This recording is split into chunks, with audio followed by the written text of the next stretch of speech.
So here we have this VEVOR automatic heat press. Now, full disclosure, this was sent to me for free, but the opinions in this video are my own. Alright, so I'm going to give you a quick tour of this, then I'll show you how to use it, and then I'll test it out. It came with this 5-foot charger cord, a pair of gloves, and a user manual. The body of this is made of plastic, and then it has this pull-out tray with a silicone mat, and then the tray itself is a powder-coated metal. The underside has 6 rubber feet that hold it still. On the back of the machine is a button to turn it on and off, and then a port for the power cord. And then on the top of the machine is a control panel that you use to change its settings and operate it. Once you have it plugged in and turn it on, the screen will light up and it'll start heating up. It's not the best screen I've seen. It is a little bit difficult to read and especially difficult on camera, but it works. On the left side, you'll see 4 icons. The first one tells you the temperature. Right now you can see it's 302 degrees Fahrenheit. The second one indicates how long it's going to press. Right now it's set at 60 seconds. The third one is labeled count, and that'll count every time that you make a complete press. Lastly, there's mode, and there's 3 different modes that you can change and save the settings for different materials. If you press the plus button, the machine will lower and start the heat pressing process.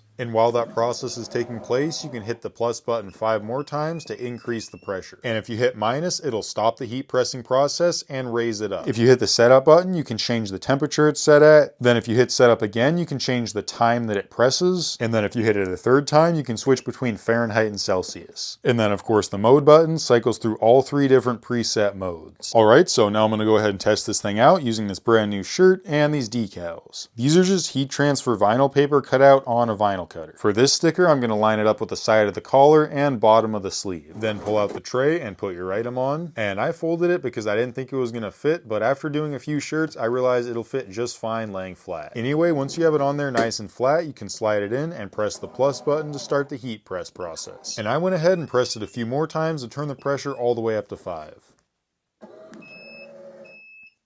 Alright, the timer's up, it made a few beeps, and now I can pull it out. Depending on the type of vinyl you used, you might have to let it sit for a minute to cool down, but then you can pull it off. This sticker peeled off pretty easily, but if it doesn't for you, you may have to adjust the temperature or time. And I definitely recommend checking the specific settings for your heat transfer vinyl because they're all different. Anyway, a couple other things that might help are preheating the shirt before you put the sticker on, and using a lint roller to clean off the shirt. Alright, and there we go, worked pretty well on the sticker on the front, and then I also put a sticker on the back, and I really like the way that came out too. So yeah, it seemed to work pretty well for me. It's definitely going to take some fine tuning on the adjustments to make it perfect. And there are the 2 issues that I mentioned before, like this screen being a little difficult to read. And then the other issue is having to set the pressure every time I want to use it instead of having it be on one of these presets like the other settings. Not a big deal if you're only doing like 10 items you need to increase the pressure on, but if you're batching out hundreds of items, it's going to get a bit annoying to have to increase the pressure on each item. But yeah, overall seems like a great machine. Just take some fine tuning on the adjustments to make it work perfectly.